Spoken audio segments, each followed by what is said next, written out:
Hello, everyone. Welcome back to my channel. So, today, the topic I'd like to present is challenging for me, and that's because it is so personal. I'm talking about the fears about chronic illness and how it impacts, well, I'm going to make it personal. The fear of my chronic illness, how it has impacted me, and how I have dealt with it, and how I've gone out into the world anyway. Because a chronic illness is actually in us. It's a part of us. It is not who we are, but it is a part of us. And it requires attention. And it makes us feel more fearful and vulnerable. So, what I'd like to do today is give you a little background about me so you can understand that when I talk to you about these things, it's not based on research or just what people have said to me. It's based on my journey. And it's not to say, hey, look at Heather, look, she's talking about what she's doing, what she's done. No, my hope is that by sharing some of my thoughts and experiences, it will convince you to look at yourself, what you're doing, what you've done, and most importantly, what you want to do going forward. I've developed a list of 6 items of things that I am, even after all these years, still fearful of that I have to combat each time I go out into the world. But before I do that list, I always forget this part because I always want to just tell you what I'm thinking. I want to tell you about who I am and why I'm talking to you. My name is Heather, and my vision for this channel is to help women over 40, actually anyone over 40, but mostly women because I'm a woman, although I'm well past 40, who have chronic illnesses, go out into the world, do it bravely. And so I bring these topics to you as I experience or think about them. So, one more thing before I move forward. If you find any of the things I bring to you on this channel helpful, please subscribe, share, comment. These things allow for these videos to be pushed to other people, so hopefully they can benefit by this and they can benefit about the thoughts you write in the comments. So please take a moment to subscribe, comment, and share so we can get the information out to more people. Okay, now let me tell you a little bit about myself. So at age 12, my brother, my sister, and myself and me, we moved to live with my mother in Brooklyn. We do have a sister, a younger sister, that was born in Brooklyn as well. We're from Trinidad. And when I was 17 and a half, I tricked my mom into signing my delayed entry paperwork into the Navy. So, Mom, forgive me. She's in heaven, and hopefully, she's forgiven me for doing this. I took my recruiter to her job. She was a bookkeeper in a bank on Wall Street, and I knew she couldn't or wouldn't yell at me on her job. Folks, I will not tell you what this West Indian woman said to me when she got home that night. But the end story is at 18 and 2 seconds, I was off to see the world, as they used to say for the Navy. And I have, actually. So, what happened is my first duty station was Italy, Sicily to be specific. And I was on the beach with a friend at 19, 1 year later. And I noticed that the capillaries had risen up, were inflamed under my skin. And I can see the little red lines making these patterns. And I had no idea what it was. I had no idea it was a sensitivity to the sun. So I just, left it alone. Because especially back then in the military, you were taught to just suck it up and carry on, right? So I did that for 13 years. Yes, I did. And for those of you with an autoimmune condition, you have heard all the things I'm about to mention. It's in your head. You're making it up. You're attention seeking. You're lazy, or as the military would say, you're malingering. And folks, the strangest things were happening. One morning, I woke up blind. Yes, I woke up blind. No idea what happened. Fortunately, my roommates took me to see a corpsman, and this man actually said to me, "Well, I guess you're just going to have to get used to being blind." This was after looking at me for about 5 minutes. If you're military or prior military, especially back then, that probably doesn't surprise you a whole lot. Fortunately, it lasted for only one day. And please, if you hear the pop-ups, please excuse them. When you're on a computer, you can't shut down everything that puts in a pop-up. But anyway, so the blindness, diabetes popped in unannounced for about a week. High blood pressure popped in for a short time. Chronic fatigue. Oh my goodness. I was a gym rat, and there were days that I could barely get out of bed. Could you imagine what was said to me wearing uniform and not being able to get done what you were assigned to get done? Yes, folks, it was brutal. I wasn't diagnosed until 2 years after I got out of the military. This young doctor said, let me put this all together. And I'm going to tell you, and this doesn't apply to everyone, this was just me, right? He said, okay, you're a Black female, you're of a certain age, all these odd things have been happening to you. Let me do tests for MS and systemic lupus. And he did. And very shortly after that, he found it was systemic lupus.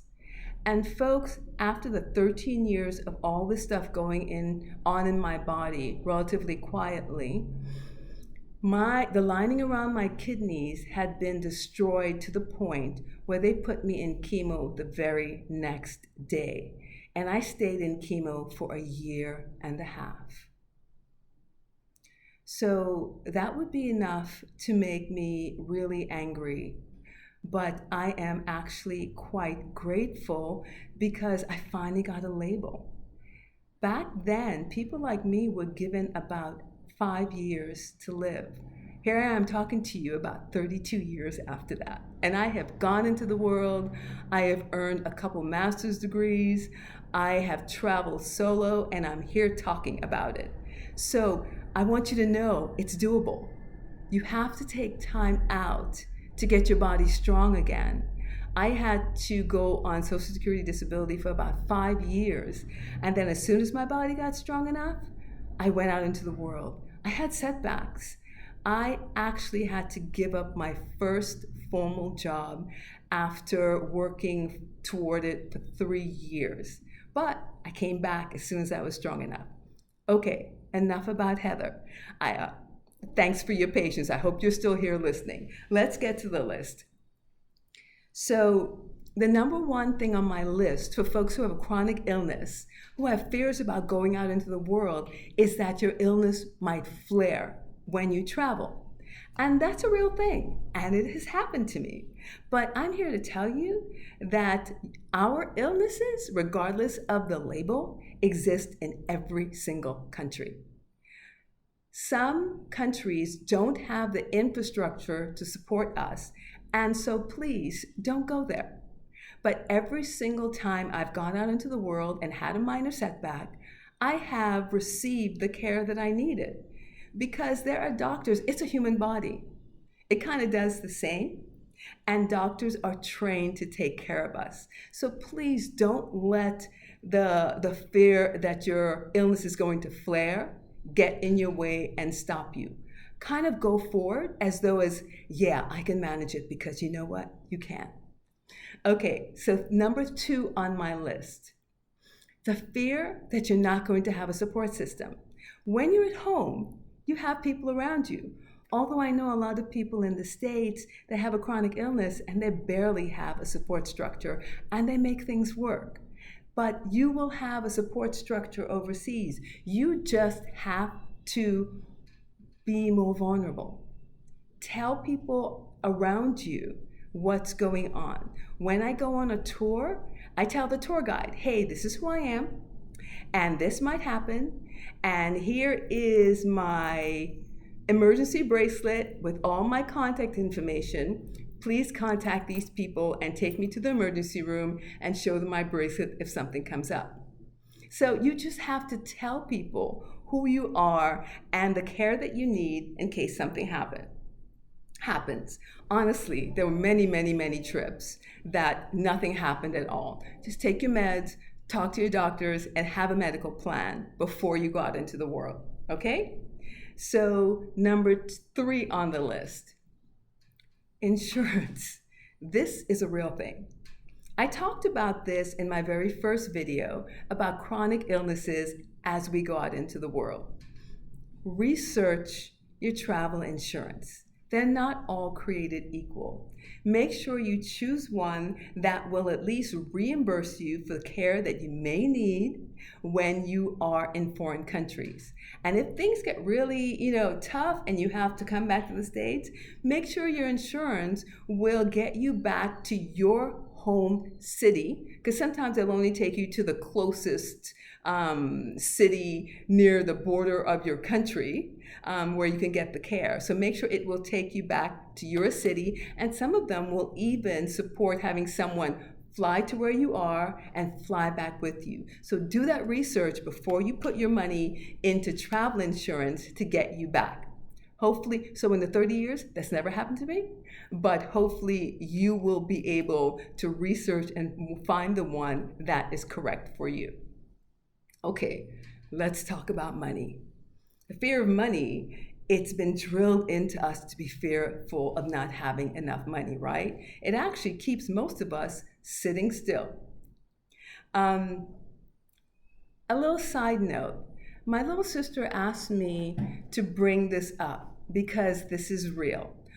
There are some people that are subsidized for special treatments that they get in the city or state where they live. And so they're afraid to go somewhere else, fearing that that subsidy isn't going to exist. Now, folks, in the States, if you do your research, chances are you will be able to find a similar program that will subsidize you, your medical care or your special treatment program in your new city or state. In a foreign country, you will find there may not be a subsidy, but quite often the treatment is so much more affordable that you can pay for it out of pocket. And I'm a points girl. Pay for it with your travel card, pay it off, that cycle, and collect those points for that next trip that you're going to take. So there are ways to get subsidized for the special care that you need outside of your home place. Okay? So what do we have next? Money. Yes, I'm still talking about money. I'm not ready to move on about that. So I am going to spend 2 months this summer in Europe, and it's not because I'm wealthy. I'm going to tell you how I'm going to do it. If you haven't done so already, please go check out Stephanie Perry on YouTube. She is the queen of house sitting, and that is how I'm going to pay for my lodging when I take the trip this summer. I'm going to go to 3 cities in England, and I'm going to pop over to Scotland to see the military tattoo, because I've always wanted to do that. So I will house sit, and that takes care of my lodging. Also, while you're house sitting and pet sitting, you get to cook your food in these people's kitchen. You get to enjoy their amenities. And of course, in case anyone is listening, I promise to take really good care of your pets while I am there. So the lodging is covered. There's also very affordable hostels that you can stay in, and the benefit of that is that you get to meet people because it's kind of like a community, and pretty soon you'll have someone to hang out with. So lodging should not stop you. The next most expensive thing is a plane ticket. As I've told you many times, I am a points girl.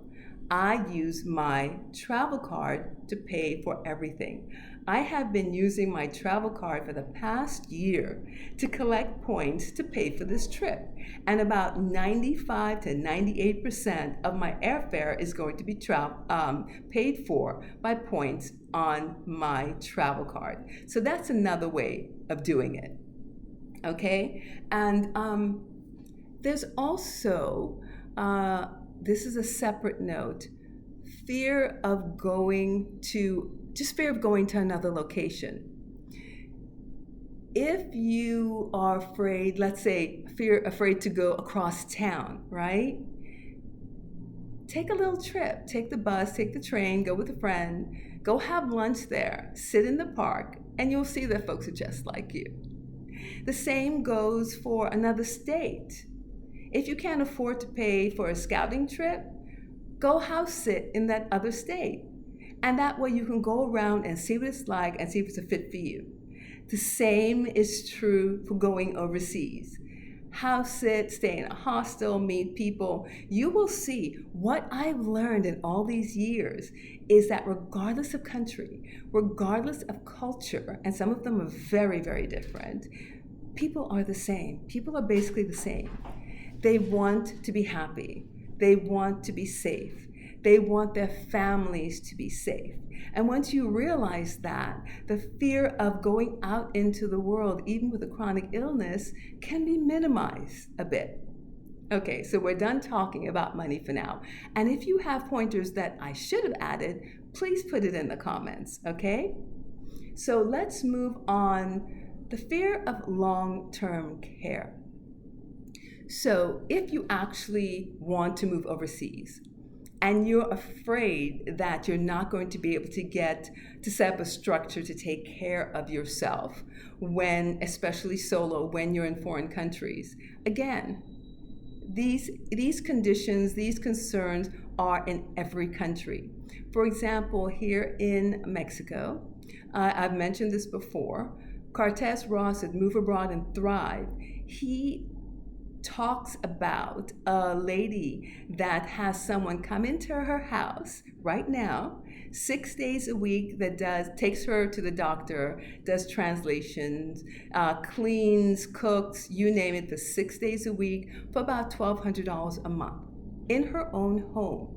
Now, if you can find something like that in the US, please put it in the comments. Everyone is really willing and excited to hear about that. But I don't think you're going to be able to give me information about that in the States.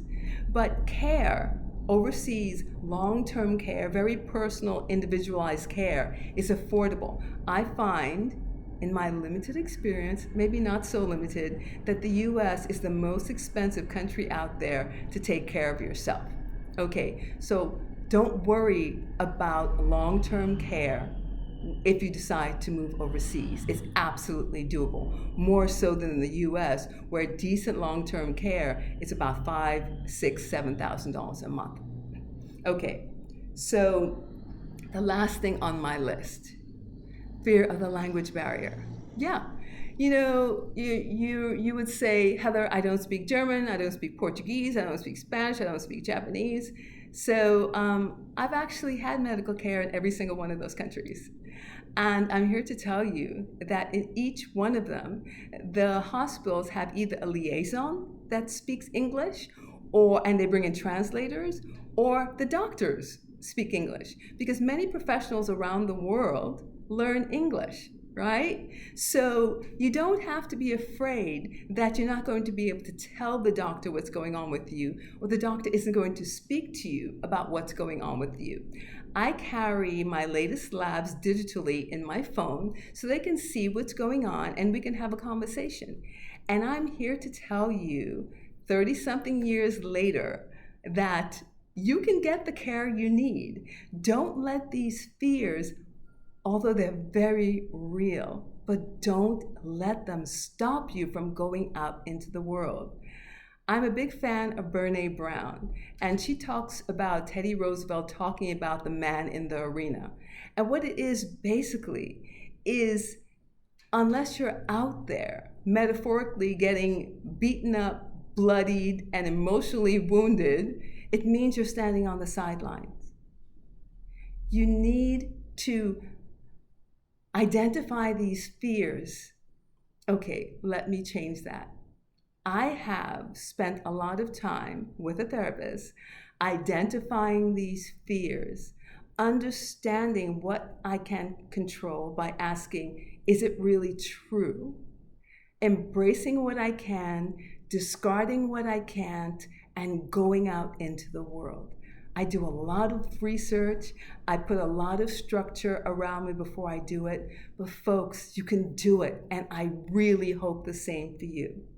So that's all I have for you today. And as I always ask, especially with this topic, I want you to ask yourself how you want to spend your health. I hope it is out there exploring the world and enjoying your life. Have a great day.